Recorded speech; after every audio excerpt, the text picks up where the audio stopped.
On the British empire. British Raj में सूरज कभी डूबता नहीं, लेकिन हमारे स्वतंत्रता सेनानी धनुर्धारी अर्जुन और वीर परशुराम के वंशज जिद्दी, जुनूनी, स्वाभिमानी माँ भारती की आजादी का प्रण ले लिया तो ले लिया।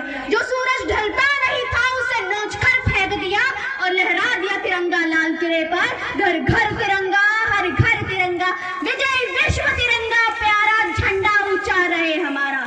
और ये झंडा ऊंचा हुआ कैसे ये भी जान लीजिए। हजारों गोलियां चल गई, करोड़ों कोड़े बरस गए। माँ भारती के लाडले कभी लाहौर सेंट्रल जेल में सीढ़ियों पे लटकाए गए तो कभी काला पानी में बूंद पानी को तरस गए। ऐसे ही थोड़ी मिल गई थी हमें आजादी कि इन स्वतंत्रता सेनानियों और हमारे वीर फौजियों की हिम्मत, सोच और बलिदान हमारी सोच से भी परे है। कि उद्देश्य मेरे तू जीता रहे, तूने शेर के बच्चे पाले हैं। एक लाल हुआ कुर्बान तो क्या, अभी 100 लाल तेरे रखवाले हैं, अभी 100 लाल तेरे रखवाले हैं। आंखों से तिरंगा लहराए, माथे से वतन की खाक लगे, सीने से लगे गोली तो क्या, वर्दी पर कभी ना दाग लगे, वर्दी पर कभी ना दाग लगे। कि काश मेरी जिंदगी में सरहद की कोई शाम आ जाए, काश मेरी जिंदगी में सरहद की कोई शाम आ जाए, काश मेरी जिंदगी मेरे वतन के काम आए। न खौफ है मौत का, न आरज़ू है जन्नत की, न खौफ है मौत का, न आरज़ू है जन्नत की। बस जब कभी जिक्र हो शहीदों का तो मेरा भी नाम आए, तो मेरा भी नाम आए। ये है सोच हमारे वीर फौजियों की। बलिदान तो सिर्फ उस वीर फौजी का नहीं होता, हमारे देश ने तो सिर्फ एक फौजी खोया है, हमारे देश ने तो सिर्फ एक फौजी खोया है। लेकिन उसका क्या, जिसकी पूरी जिंदगी चली गई, उसके तो जीने का मकसद ही नहीं रहा। कि एक कतरा भी नहीं मेरी आंख में, एक कतरा भी नहीं मेरी आंख में, पर अंदर से मैं सावन हूँ। एक कतरा भी नहीं मेरी आंख में, पर अंदर से मैं सावन हूँ। रोने की इजाजत नहीं है मुझे, मैं फौजी की दुल्हन हूँ, मैं एक फौजी की दुल्हन हूँ। बलिदान सिर्फ उस फौजी का नहीं बल्कि पूरे उसके परिवार का होता है। तो मैं कुछ पंक्तियां रखना चाहूंगी कि आंखों में आशा लिए माँ चौखट पर बैठी होगी, आंखों में आशा लिए माँ चौखट पर बैठी होगी, करती होगी पूजा हर पर थोड़ी मुझ पे बैठी होगी। छोटी बहना भी वही कहीं राखी की थाल लिए होगी, छोटी बहना भी वही कहीं राखी की थाल लिए होगी। वो गलियारी मेरे घर की जिसमें उम्मीद तो कुछ होगी, पर जब भारी मन से बाबूजी धीरे धीरे घर को जाएंगे, मेरी कुर्बानी के किस्से वो माँ को मेरी सुनाएंगे। तब फक्र से माँ के आंसू भी, तब शान से माँ के आंसू भी किसी कोने में छिप जाएंगे। दिल में दर्द तो होंगे बहुत, पर वो जुबान पर ना आएंगे, पर वो जुबान पर ना आएंगे। तब यही गुजारिश तुमसे है, कोई उनको समझा देना, था बेटा उनका वीर बहुत, बस इतना सा बतला देना, बस इतना सा बतला देना। कि एक पन्नू जीवन का है जो सबसे अनजाना है, एक पन्नू जीवन का है जो सबसे अनजाना है। एक चेहरा बसता था दिल में, तुमने उसको समझाना है। वो बगिया में बैठी आंसू पोंछ रही होगी, वो बगिया में बैठी आंसू पोंछ रही होगी। क्यों ख्वाब दिखाए मैंने वो मुझको कोस रही होगी। आंखों की काजल उसकी आज भी इस दिल में बसती है। क्या कहूँ अब भू दूर बहुत, कुर्बान होने की मस्ती है, कुर्बान होने की मस्ती है कसम मुझे इस झंडे की, ना मैं इसको झुकने दूंगा। ये हवा जो मेरे देश की है, ना मैं इसको रुकने दूंगा, ना मैं उसको रुकने दूंगा। था सपना जो बचपन का माँ, वो आज पूरा हो जाएगा जब झंडे में लिपटा ये तन चौखट पर लाया जाएगा, चौखट पर लाया जाएगा। जब अंतिम बार तू गोद में ले मेरा माथा सहलाएगी, जब गर्व से तू इस दुनिया को माँ मेरे किस्से बतलाएगी, मेरे किस्से बतलाएगी। ये है हमारे वीर फौजियों की सोच कि एक आखिरी गुजारिश, एक आखिरी ख्वाहिश, मेरी मौत का मातम ना करना, मेरी मौत का मातम ना करना। मैंने खुद ये शहादत चाहिए है, मैं जीता हूँ मरने के लिए, मैं जीता हूँ मरने के लिए। मेरा नाम सिपाही है, मेरा नाम सिपाही है।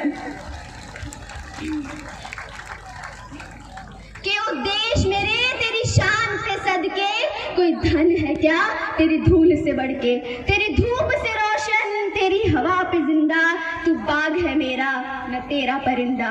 कि ये अर्ज है दीवाने की जहाँ भोर सुहानी देखी, एक रोज मेरी शाम हो जो याद करे जमाना, माटी पे मर मिट जाना, तो जिक्र में शामिल क्यों ना मेरा नाम हो, तो जिक्र में शामिल क्यों ना मेरा नाम हो, ना मेरा नाम हो। जब भी हम आजादी और स्वतंत्रता सेनानियों की बात करते हैं तो एक ही नाम, एक ही चेहरा हमारे दिमाग में बन जाता है और वो है सरदार भगत सिंह। तो कुछ पंक्तियां मैं रखना चाहूंगी। 1931 फांसी का हुक्म सुनाया जा चुका है।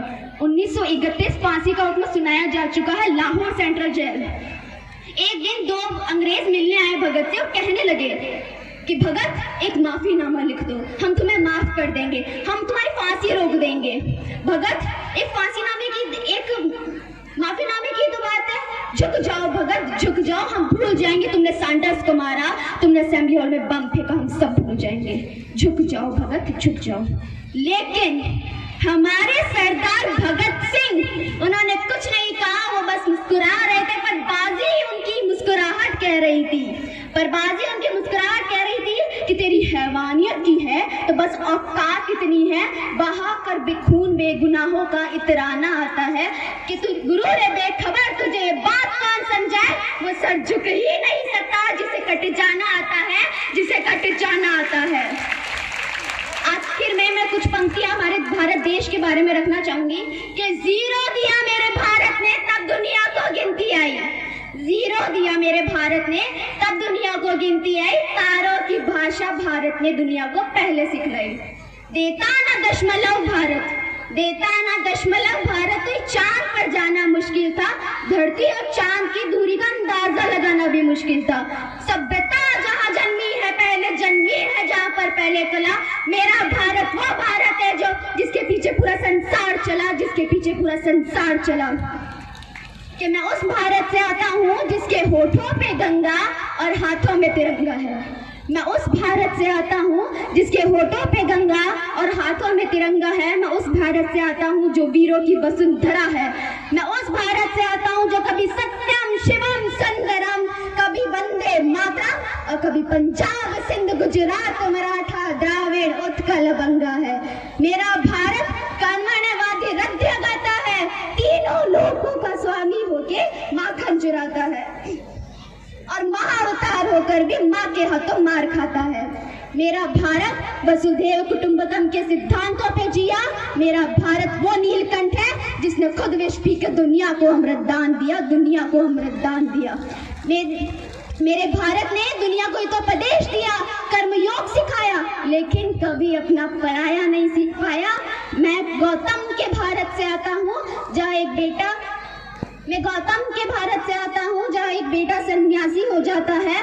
मैं भगवान श्री राम के भारत से आता हूँ जहाँ पिता की एक बात पर बेटा सिंहासन छोड़कर वनवासी हो जाता है, बेटा सिंहासन छोड़कर वनवासी हो जाता है।